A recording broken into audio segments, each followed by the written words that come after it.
Hello, everyone. This is your coach, Charlene Robbins, Elder Charlene Robbins from Virtuous Insight Life and Destiny Coaching.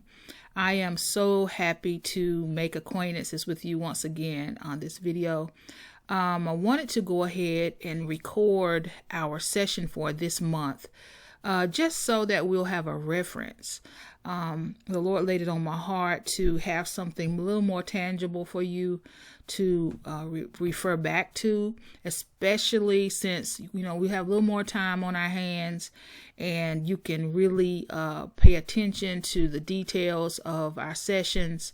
And you might even have questions. You may need to go back and refer to the information, so this video will be a point of reference to you.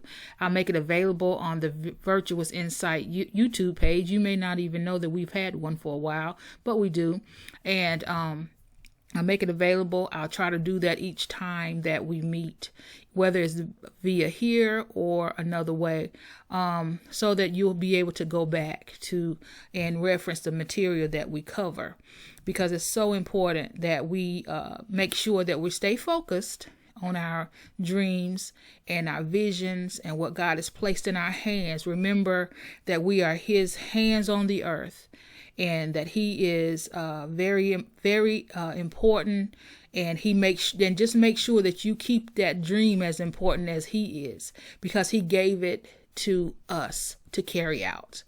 And so last month's topic, was me, myself, and I. And I truly enjoyed our session where we decided, we discovered some things about ourselves, our personalities, and how we are kind of wired, and how we tick, and what actually just makes us think the way we do, act the way we do, and all that. So I wanted to do that early on, so that whenever you are dealing with yourself or anyone else, you can understand why you respond the way you respond, or the way that you even think the way you do.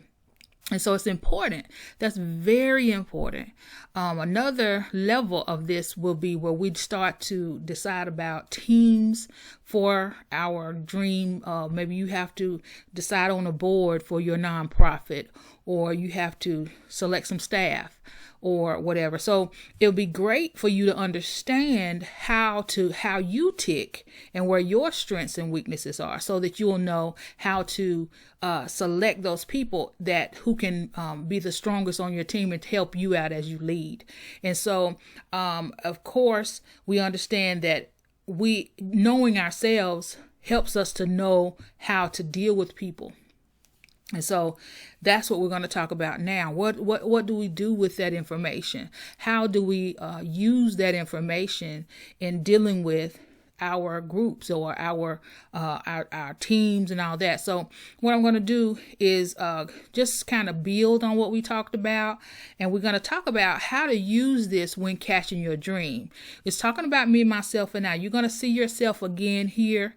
You're going to have a tendency to say, oh yeah, that's me. But then we're going to learn how to reflect that back and then use it in our dream process, because it's very important. And so last week, if I can just switch our camera here. Last week we talked about me, myself, and I. And so this week we'll have a session on me, myself, and I part 2, appealing to my audience. And that's who you do. That's what you're doing. That's what it's all about. Appealing to your audience. Who are you attracting? Who are you blessing? Who are you ministering to? Whatever it is, that's your audience. And we want to make sure that we appealed to them specifically, as specifically as possible. And so remember, last week we talked about mirror, mirror on the wall. When you look at the mirror, remember, when you look in the mirror, what's your initial response? What do you see? Are you seeking imperfections, or are you seeking perfection? Or what are you thinking? What do you imagine? Can you see beyond that image? And remember, we talked about our images, what we look for in the mirror should not only be imperfections. And I just pause there. It shouldn't always just be you looking for something wrong or you making sure that there's nothing wrong. You're trying to find something right in the mirror. And so we also talked about many times we are overly focused on the outer image. The outer image. Look at all these people. Look at this lady. She's worried about her earrings, and she's worried about herself. He's all different right here. She's got lipstick. That's all well and good. But what we want to do is look beyond the outer image. And there are 14 components of the inner image that the Lord gave me. Our character traits, our talents, our thoughts, our imagination, personality, strengths, weaknesses, our mentality, shortcomings, mistakes, triumphs, accomplishments, our ethics, our religious worldview, and our theology. And so there's more. This is just an example. And so we want to make sure that we understand the reason that this matters is our self-perception is important, because it helps us to appreciate God's hands on the lives of his people. In consideration of the inner image, me, myself, and I, remember that the inner image and spiritual image is closely connected. The spiritual image is derived from God's word, God's initial plan for humanity, our spiritual gifts, and fruit of the Spirit. But then you talk about who you are on the inside. That's your inner image, right? And so everyone has strengths and weaknesses, right? Even Superwoman and Superman had weaknesses. One way to better understand ourselves is to understand our strengths and weaknesses. We have to do that. This is just, we're not going to watch a video. Others may recognize them before we do. And we're not going to watch that video right here. But what we want to do is understand that as we deal with one another, we need to make sure that we understand who we are first. And I think last month, if you haven't seen that video or heard that Zoom, if you haven't taken those personality quizzes, please make sure that you get with me so you can have a link to those. It was an awesome session. We took a DISC assessment and we took another assessment, and it helped us to understand, our personality traits. And so what we want to do is make sure when we're dealing with people, we understand that, we recognize that this person is not like me. We can recognize who they are. Then we'll understand, accordingly, maybe I need to deal with them on a different level, not expecting them to be like myself, because nobody is like me. I am unique. I am one person. God made me separate than everybody else, and I can't expect everybody to be like me. And so, as we talk about this more, and as we transition our thought pattern to who I'm inside, then it helps us to deal with how we approach people.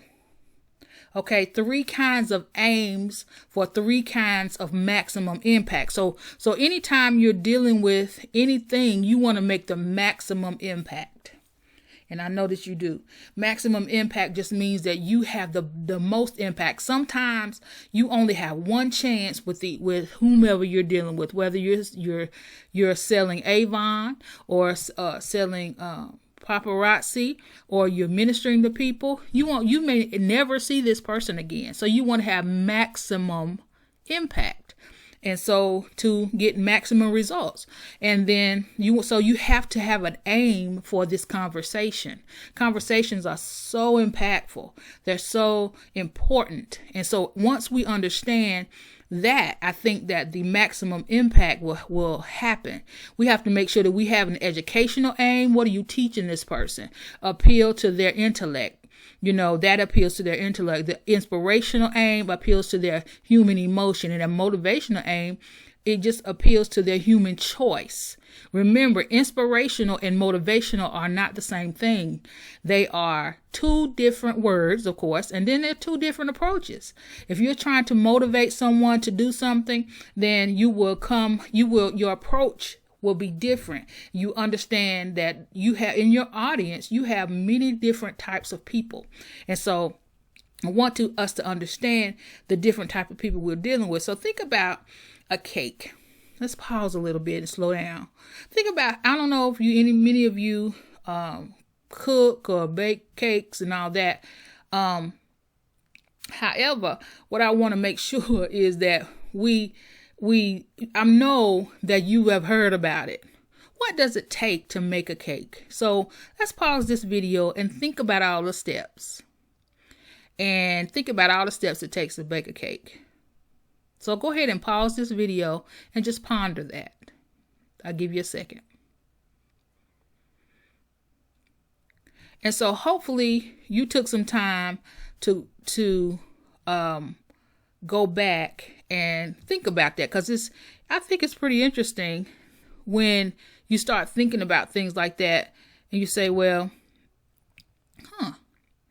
that really could have been, that could have helped us. I'm trying to get this way. I'm trying to get back to my camera, y'all. Let's see what this one does. Subtitles. I don't want to do that. Okay. So anyway, it's trying to type what I say. I didn't even know it would do that.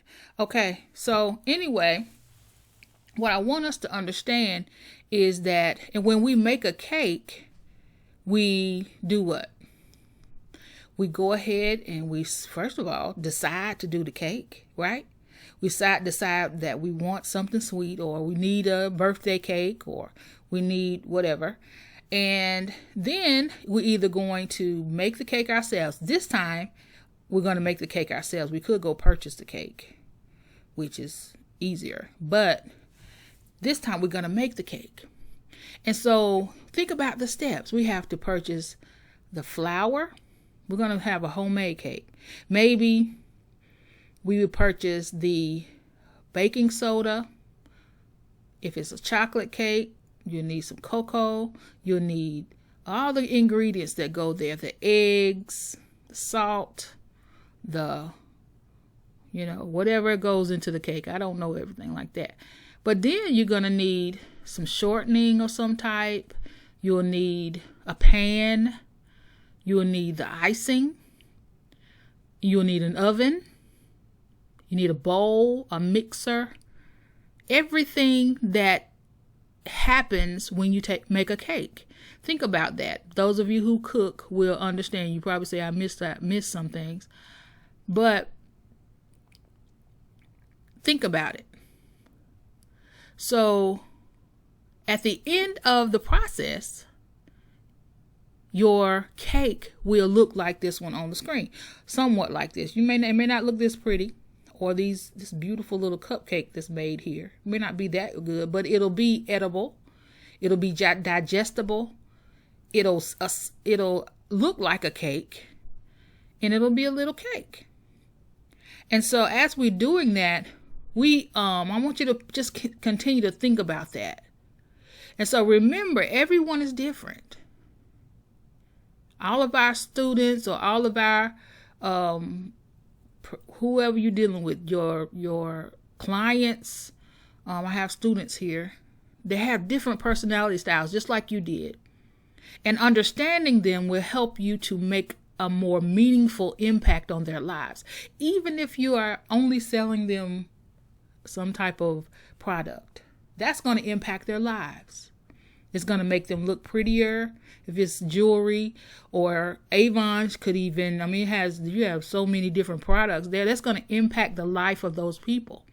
And so, that's, goes without saying with ministry or some type of business, it's going to impact their life. And so what we have to understand is, how are we going to impact their lives? And so you have 4 types of people styles. We talked a little bit about this. This goes a little bit deeper. We have a driver, we have an amiable, expressive, and an analytical. Remember, these are not personality styles. This is people styles.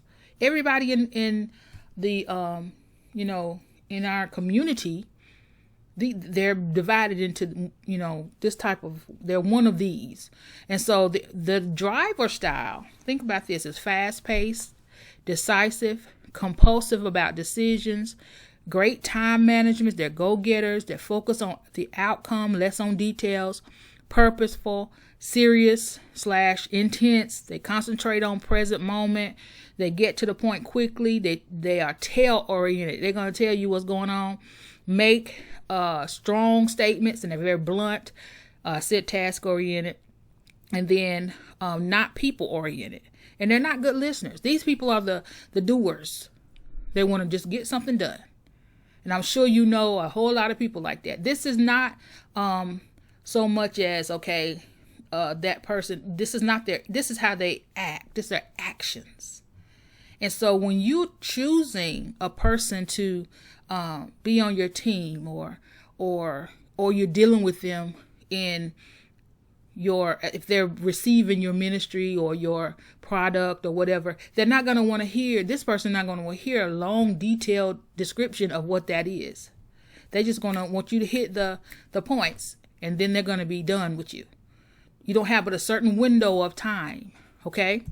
Expressive style, like bright colors and bold statements. They're energetic, visionaries. They're dreamers, compulsive about decisions, bad time management. They're on the go, focused on the outcome, less on details. They are outgoing, led by their emotions, tell it like it is. They're tail-oriented, task-oriented, and gestures with hands while speaking. Storytellers are not good listeners. I'm sort of like this because right now my hands are going. You can't see me right now. And these people right here are the ones who will be interested in your presentation. These people are the ones who will get bored if you just talk monotone to them, right? If I were talking to teachers, I would tell them this is the group that would tune out if you don't have something visual for them, or if you're not exciting, they just won't even listen to you. So, as a presenter, or as, in the position where you are now, it is important that we understand that you got to appeal to your audience, whomever it is. We are in a social media stage, in the community. This is a different culture now, where you only have a little bit of time to catch someone's attention. And so, depending on who you're dealing with, your approach has to match all of these styles. Okay, let's go on. The amiable style. They're friendly, empathetic.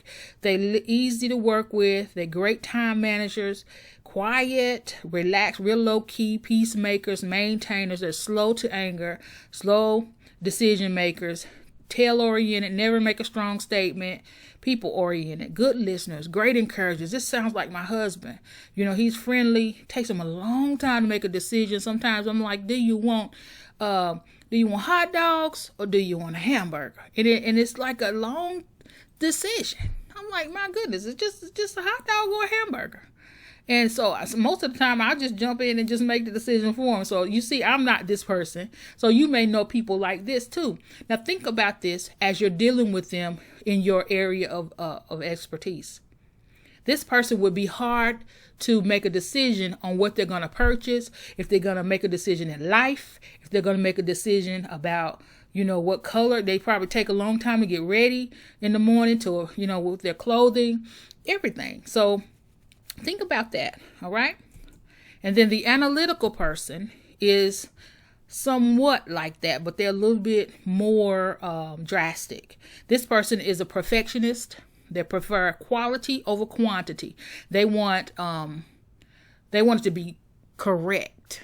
They don't care if they don't really care if how many things they accomplish. They want them all to be whatever they accomplish. They want to be an A. They don't. If you have if they're in school, they're going to want A pluses. An A would work, or even a B, but they'll want an A plus. Hard on themselves than others, and others. They crave data. They're systematic and well organized, careful decision makers, not impulsive, introvert, private, quiet, task-oriented, seen by others as detached, less emotional, less eye contact, and all that. Think about all that. And so you might know people like that. You may be one of those people. And I know all of us fall into one of these different types of these different types of personality styles. And so what we have to understand is, as we're dealing with these people, we are to have an approach that, can catch all of them. And that takes skill, and it takes planning. You have to plan your approach.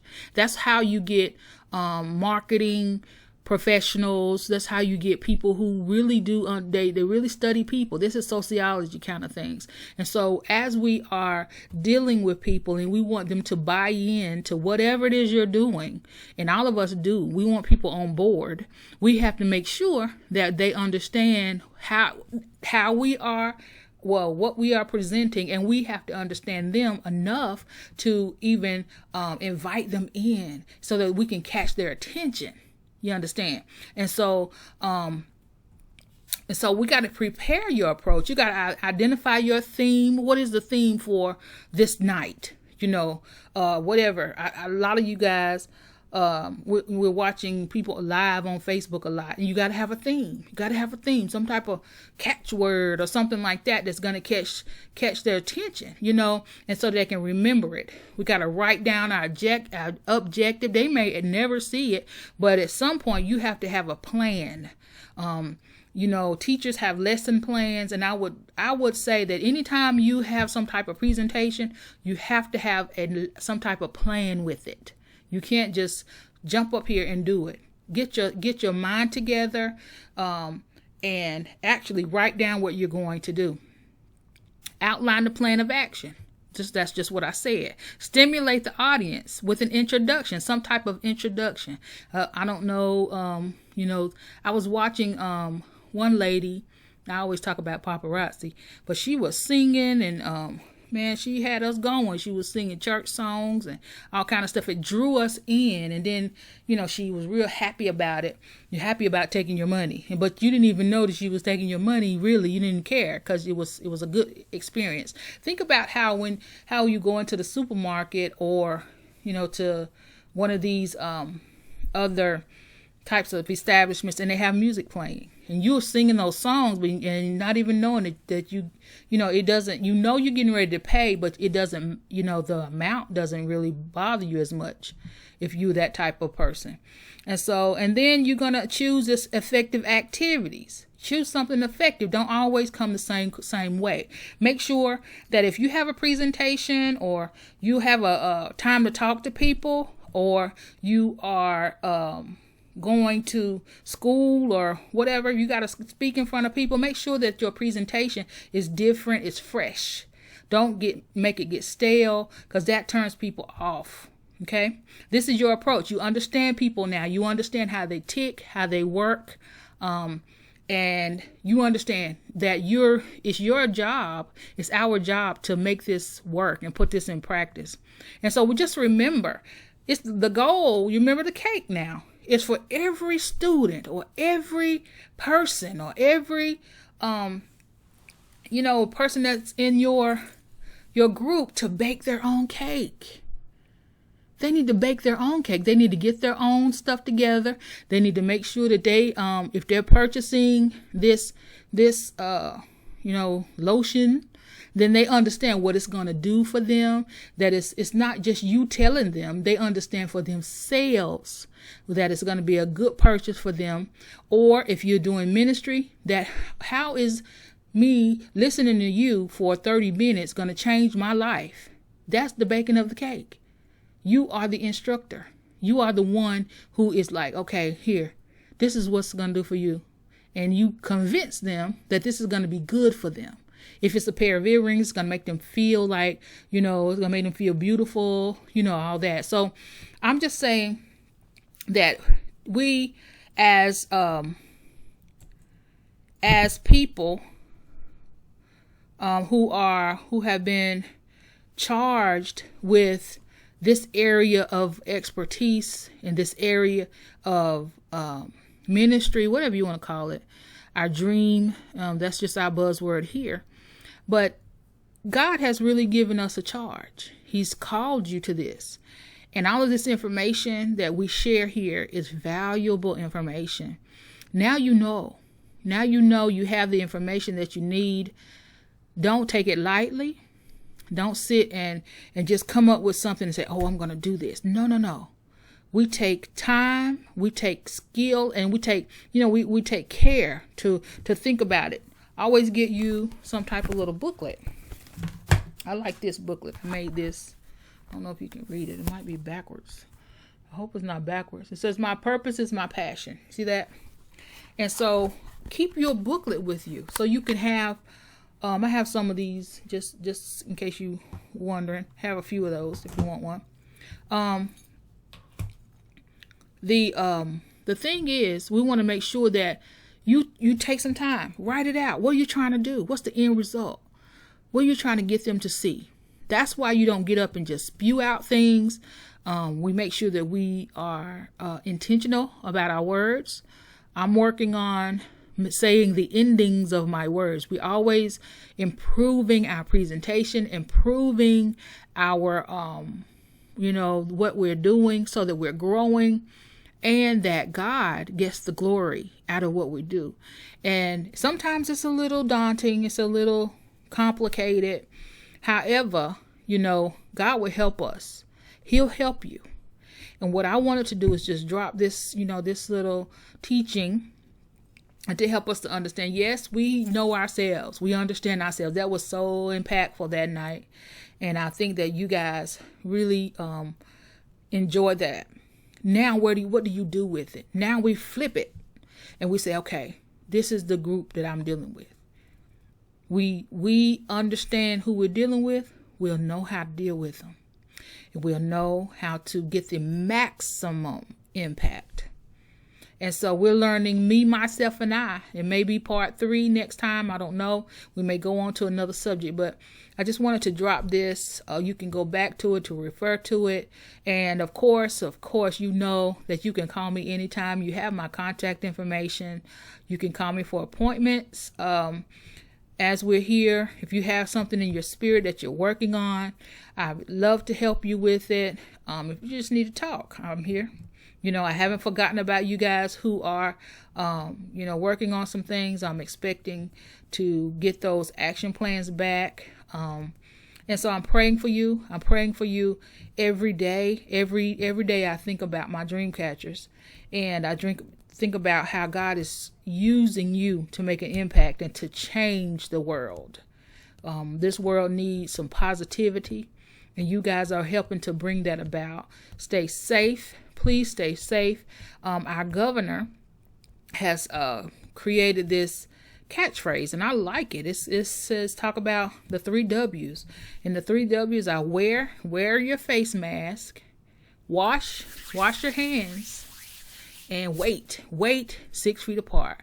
So that, just remember that, just to make sure, so we can get out of this COVID thing and we can, and get back to normal. Let's all do our part. Okay. Well, this is me. I just gave y'all the information. I hope you enjoyed this session. If you do, you can send me a message. Let me know how it impacted you. I miss you guys. And so, God bless you. God bless you, and God bless you. Thank you.